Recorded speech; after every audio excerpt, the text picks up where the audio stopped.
बाजार में खाने पीने की चीजों में आई है बड़ी आज तेजी, और ये तेजी क्यों आई है, कहाँ से आई है, जानने की कोशिश करते हैं। नेहा हमारे साथ है बताने के लिए सारी डिटेल्स। नेहा बताइए।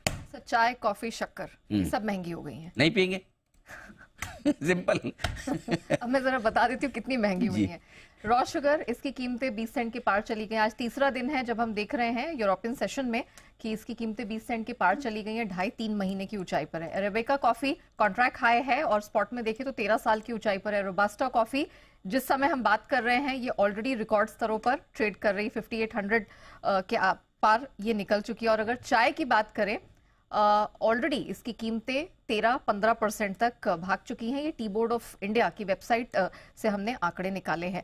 इस साल अब तक बात की जाए, रोबस्टा अरेबिका कॉफी 40 से 75% महंगी हो गई है और जो चाय है उसमें 60 से 65% की मजबूती आ चुकी है या फिर इतनी ये महंगी हो चुकी है। कारण क्या है? दरअसल सप्लाई की जो चिंताएं हैं दुनिया भर में, वही कारण है जिसकी वजह से तीनों कमोडिटीज महंगी हो रही हैं।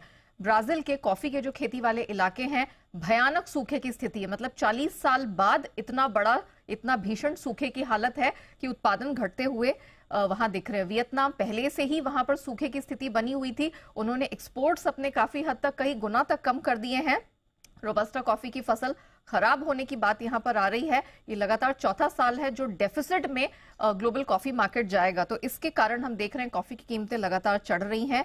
अब अगर शुगर की बात की जाए तो ब्राजील के जो गन्ने की खेती वाले इलाके हैं वहां पर इतनी गर्मी पड़ी वहां पे कि आग लग गई फसलों में, और ये काफी समय से चल रहा है। और कुछ तो ऐसी भी खबरें आ रही हैं कि जानबूझ के भी ये किया जा रहा है, तो ऐसी भी रिपोर्ट्स निकल कर आ रही हैं। ग्रीन पूल एनालिस्ट की एक रिपोर्ट है कि 50 लाख टन के आसपास गन्ने की फसल है डिस्ट्रॉय हो चुकी है।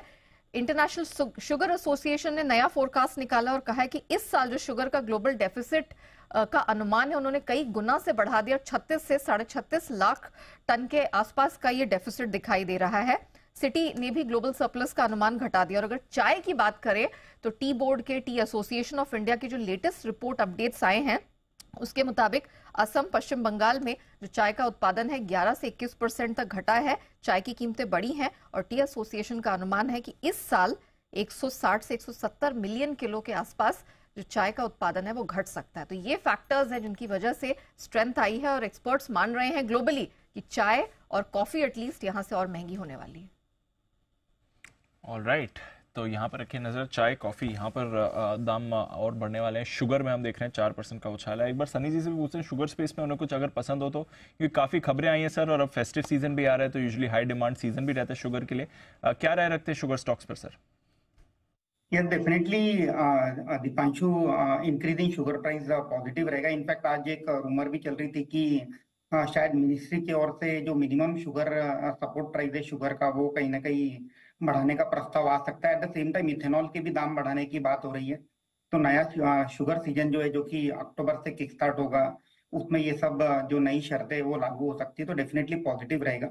Anyway, over the period of last 3-4 years हमने देखा है कि जो शुगर का जो बिजनेस कंपनीज है उनका डिपेंडेंस शुगर बिजनेस पे कम होते हुए इथेनॉल और डिस्टिलरी और कोजिन पर ज्यादा रहा है। तो काइंड ऑफ एक स्टेबिलिटी भी आ चुकी है overall sugar as a sector में। और अगर मुझे यहाँ कोई टॉपिक करना होगा तो डेफिनेटली बलरामपुर चीनी, जहाँ हमने इसमें डाइवर्सिफिकेशन भी आते देखा है कि केमिकल बिजनेस में कंपनी ने फोरे किया है।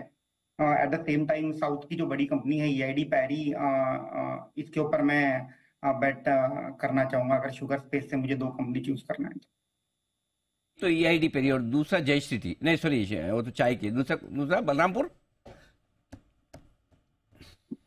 हाँ नहीं जी, बलरामपुर चीनी और ईआईडी पैरी।